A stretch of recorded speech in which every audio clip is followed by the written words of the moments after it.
跟大家打个招呼。大家好，我叫张帅，来自河南郑州。标签什么意思？我家有个阿拉丁。就是说是我在家里边，我女儿是这样叫我的，她只要想要的玩具，我都可以满足她。哦，所以你就是家里的那个神灯。对对对对，只要女儿一许愿，对，上爸爸肚皮上摸几下，然后就会变出一个礼物来。对，哇，有那么神奇吗？有。好，前几天妮妮画了一幅画，正好家里还有几个纸箱，打算做出来给她一个惊喜。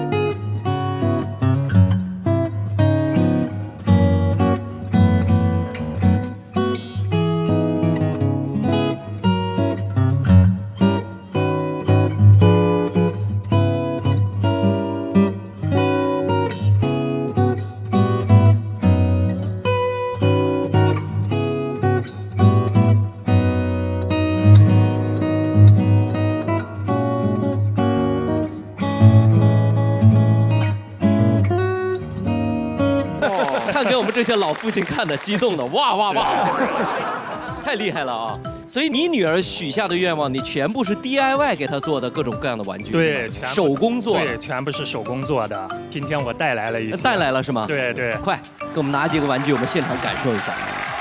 你看这个，哟，真棒！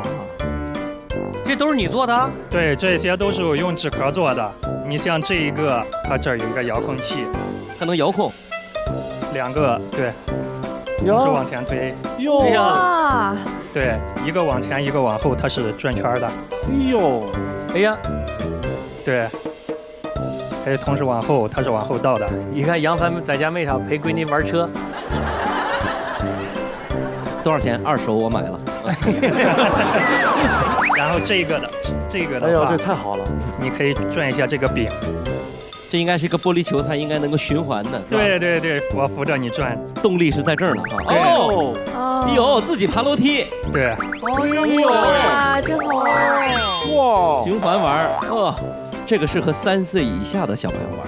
可以。好，这个先给我留一留啊。好的，好的。等我生老二呢啊。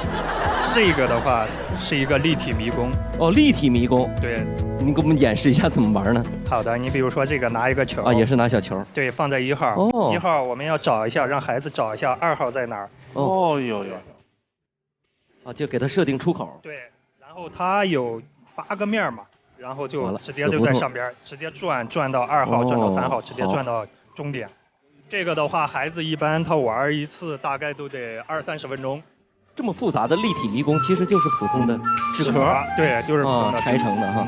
好，太聪明了。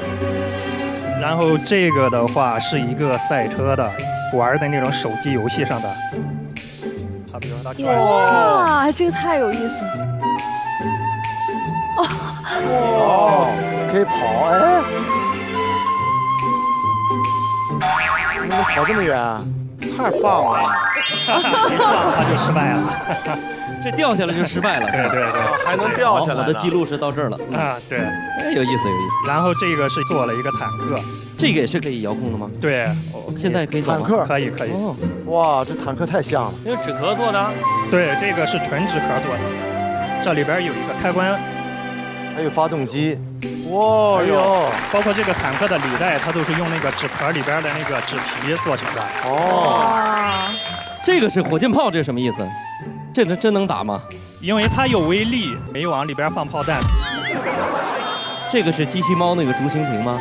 这个一只手捏着这个核桃，一只手拉这个，拉了手松一下。哦，对，就跟咱们小时候玩那个。哦，这就是冰棍儿的那个。对，上边是冰棍儿，中间是筷子，上边是。太巧了，这个爸爸。太厉害了。足球。对，这个是2个人对打的那种。啊，我知道。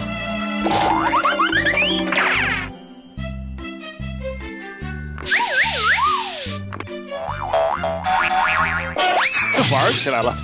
对，就是这样。好。然后现在搞得我们很尴尬啊，我们玩得很高兴，但是你有没有想过一个后果？就是我们几个评委老师，包括我本人啊，我们的孩子看到这一期管我们要怎么办？像这样咱们一人分一个。同意。就想知道，比如说这么复杂的坦克，这么复杂的构造，你做这一个坦克要花多长时间呢？这个坦克算是我做的所有玩具里边最久的一个，做了有半个月。哟，说实话，这个的话，坦克其实是打着给我女儿做玩具的旗号，满足一下我自己的童心，给自己做。有人找你花钱买过吗？有，但是这种手工制作它比较慢。你比如说，我自己花了好多天时间做出来，你收费高了，我替他不值；收费低了，我替我自己不值。所以说这种就算了。你是学器械的还是什么？不是，原来我的工作跟这个是没有一点关系的。原来也是开个小快餐店上班的，然后就是这个的话是完全零基础去做的。零基础。孩子3岁了，开始接触电子产品了。那时候就是一下班回去，我跟老婆玩手机，孩子说：“爸爸陪我玩一会儿吧，手机给你。”孩子拿着手机就不闹了。后来就想着说。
好嘞，那这个我就拿走了啊，可以吗？还有点舍不得。那爸爸在做玩具的时候，你的分工、你的任务是什么？就是跟爸爸一起做。因为我平常做玩具的话，里边的有一些图案呀，或者说是它那些装饰或者形状，我都会征求他的意见。那这些玩具会有孩子的想法吗？他现在已经跟几年前不一样，他现在会自己做一些东西。哦，我看的不太懂，但是他会给我讲，我做的这个是电影院，我做的这个是游乐场，里边有什么小的摩天轮呀会转。所以说孩子的话，他可能现在年龄还小，他做的没有那么直接明白的这样，但是他的心里想的一些东西已经开始构思了，对，比较抽象一些的。通过你这么长时间的自己的 DIY 的设计，到今天为止，你能够明显的感受到孩子身上最大的变化是什么？最大的变化就是直接明了，不玩手机了。那个专注力比较强一些，比如说他自己在那玩，或者说是画画呀、写作业呀，他可能几个小时，他不会说是急躁。